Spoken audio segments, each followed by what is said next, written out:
Welcome back to the deep dive. So we've got a stack of documents today that really paints a picture of a massive shift in the tech world. Mm-hmm. And I don't mean, a new iPhone kind of shift. I mean a shift that takes us away from talking about code and silicon and drops us right into, well, heavy industry. It's a pivot that feels almost physical, doesn't it? It does. We usually think of the internet as this, ethereal thing, the cloud. It sounds fluffy, weightless. Right. But the sources we're looking at today make it very clear. The cloud is becoming concrete, steel, and massive amounts of electricity. It's the industrialization of AI. And we have a specific headline to anchor this. NVIDIA, the company effectively powering this whole AI revolution, is investing $2 billion into CoreWeave. Right. Now, usually when we see a number like 2 billion, we stop there. Yeah. But looking at the details here, the cash is actually the least interesting part of the story. That's the nail on the head. Yeah. The $2 billion is just the ticket to the dance. The real story here isn't the check, it's the blueprint. The blueprint. Yeah, we're looking at a plan between these two companies to build 5 gigawatts of data center capacity by 2030. 5 gigawatts. I want to pause on that number for a second. It's easy to gloss over gigawatts when we talk tech specs. Mm-hmm. We're used to gigabytes, gigahertz. But 5 gigawatts is not a computer stat. That is a utility-scale energy figure. It's huge. That is roughly the output of 5 average nuclear reactors. Or enough to power millions of homes. Oh, It's absolutely massive. Yeah. And that's the theme of this deep dive. We aren't just talking about plugging in some servers anymore. No. We're talking about building the physical body that houses the brain of the internet. So before we get into the how and the why, let's establish the players. Everyone listening knows NVIDIA. They make the chips. They're the engine. Right. But CoreWeave, they are a bit of a newer name for the general public, even though they've been making waves. And the distinction is crucial here. If you think about like Amazon, AWS, or Microsoft Azure, those are generalist clouds. They host your photos, your corporate email, your website. They do everything for everyone. CoreWeave is what we call AI native. So they're specialists. They aren't trying to sell me storage for my vacation photos. Not at all. They don't care about hosting your WordPress site. They are building infrastructure optimized specifically for machine learning workloads. Okay. They are nimble, and they're designed to squeeze every single ounce of performance out of NVIDIA's chips. So if NVIDIA is building the Formula One car, CoreWeave is building the racetrack, specifically designed for that car's tires and suspension.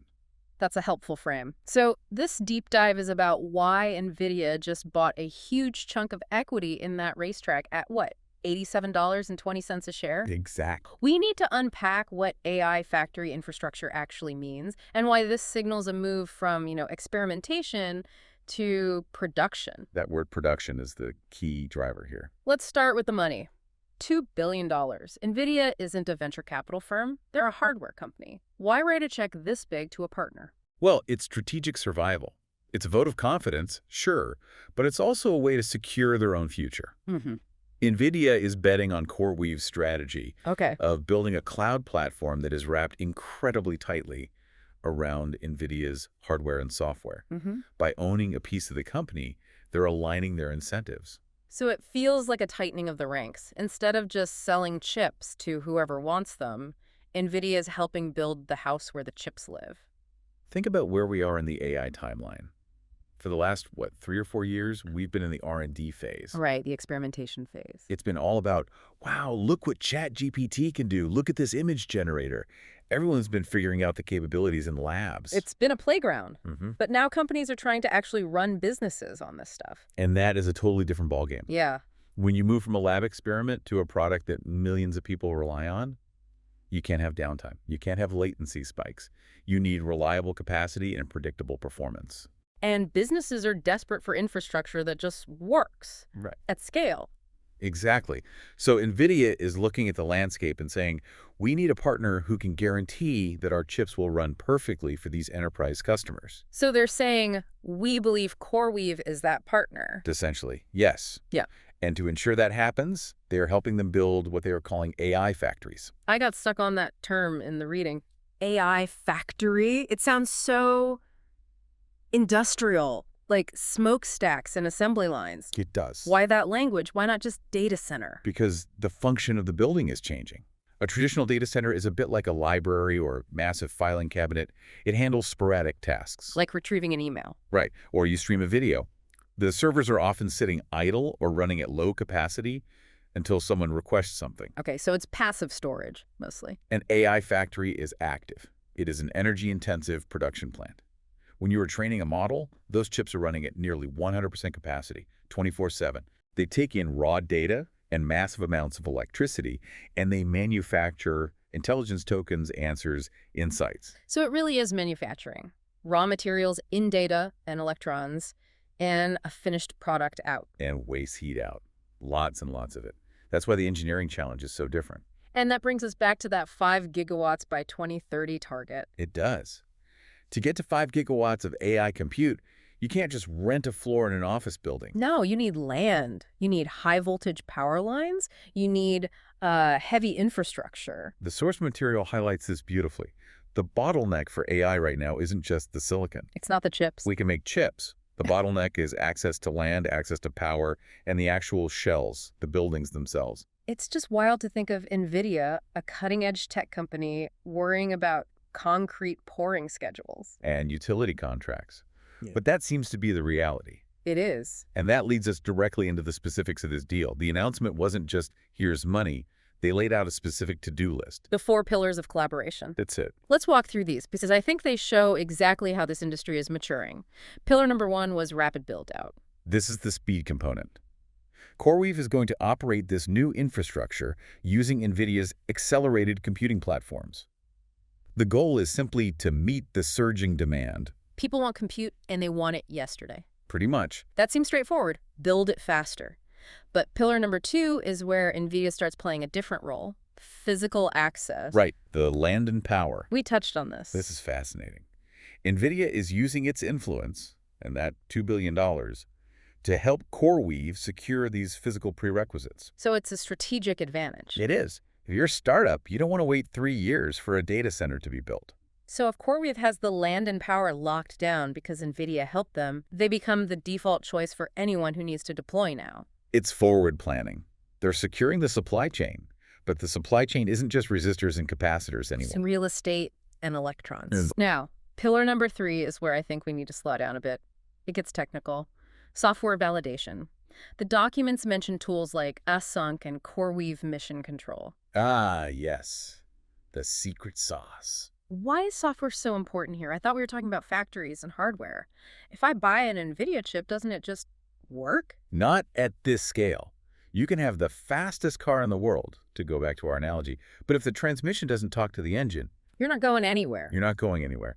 The goal here is interoperability. Which is a fancy word for playing nice together. Exactly. The CoreWeave CEO, Michael Intrater, has this core belief that AI platforms work best when the software, the infrastructure, and the ops are all developed together. Okay. You don't build the hardware and then try to slap some management software on top later.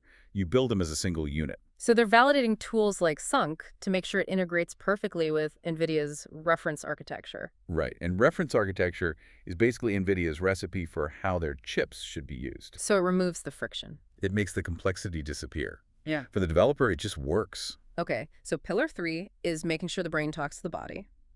Pillar number 4 is the part the gearheads will love, the new toys. The next generation hardware. The source material lists some very cool sounding names. We've got Rubin, we've got Vera CPUs, we've got Bluefield systems, CoreWeave gets early access. So what do these actually do? Well, they serve different roles. Rubin is NVIDIA's next-gen computing platform. That's the heavy lifter, the muscle. Right. But the other two, Vera and Bluefield, are arguably just as important for the factory concept. How so? What makes them special? Think about the data flow.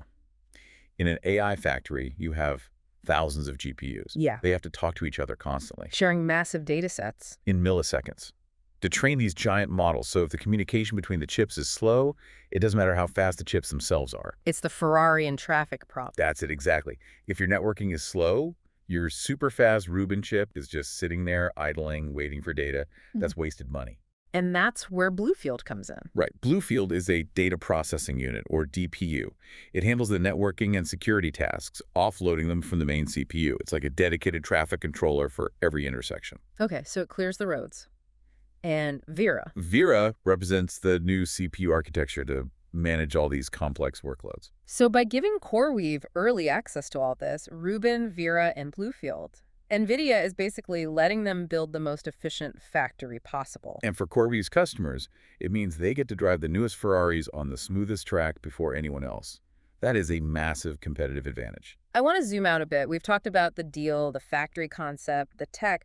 What's the strategic logic here? Why this move toward these AI native clouds? Why not just use AWS or Google Cloud? It's a great question. The trend we're seeing, and this confirms it, is that the hyperscalers, the big guys, they're great, but they're generalists. And crucially, Yes. they're also building their own chips in some cases to compete with NVIDIA. Ah, right. Google has TPUs, Amazon has Trainium, they're frenemies. Exactly. So for NVIDIA, CoreWeave is a high-velocity partner that is purely loyal to the NVIDIA stack. It creates a counterbalance. It does. It ensures there is a massive cloud provider out there that is 100% dedicated to NVIDIA's way of doing things. Yeah. It gives them a pure channel. Which expands their reach to customers who want that dedicated AI capacity, but maybe don't want to get locked into the Google or Amazon ecosystem. Precisely. And there was another term in the source material that really drives the business logic home. Inference economics. Yes. I circled that. It sounds like a college course I would have failed. We need to decode this. It's actually pretty straightforward. It comes down to cost. First, let's distinguish training from inference. Okay. Training is teaching the AI. That's months of heavy crunching, like sending the AI to graduate school. Okay, so that's the upfront work. Inference is when the AI actually does the job. When you ask ChatGPT a question and it writes a poem. That's inference. The day-to-day work. The day-to-day work. And inference economics is about the cost of that output. Specifically, the cost per output token versus throughput. Okay. Can we dumb that down a shade? Sure. Imagine a vending machine. Throughput is how fast the machine can dispense candy bars. Got it. Cost per token is how much electricity and wear and tear it costs to drop one bar. Right. So if I'm running a business, I want that candy bar to be as cheap as possible. Exactly. As chips get better and as the factory gets more efficient with Bluefield and optimized software, the goal is to drive that cost down. To fractions of a penny. You want to generate that poem or analyze that medical scan for fractions of a penny. Because if it costs $5 to generate a poem, no one is going to use the product. So this whole partnership at its core is about making AI cheap enough to be everywhere. That is the end game. It's about scale and efficiency. So let's bring this down to the listener. Whether you're running a startup or you're in an AI lab or at a massive enterprise, what does this deal mean for you? It's straightforward. Access. You are going to have more access to high-performance compute that is purpose-built for the job. You aren't trying to run a marathon in hiking boots anymore. You have running shoes. You have running shoes. It lowers the barrier to entry for high-end AI performance. But I have to play devil's advocate here. We're talking about building 5 gigawatts of AI factories by 2030. Is this guaranteed? Oh, definitely not guaranteed. The source material includes a section on forward-looking statements for a reason. The risk factors. Significant risk factors. Execution depends on market conditions. Are people still buying AI services at this rate in 3 years? Or does the bubble burst? And supply constraints. Can NVIDIA actually manufacture enough Rubin chips to fill these factories? And then the big one we talked about. The physical constraints. That's the one. Regulatory requirements, the grid itself. Governments are starting to look at the energy consumption of AI with a skeptical eye. And finding 5 gigawatts of available electricity isn't exactly easy. You're competing with cities. With electric vehicles, with other manufacturing. So while the check is written, the factories still have to be built. And the power lines still have to be strong. Correct. It's a massive logistical challenge. All right, let's wrap this up.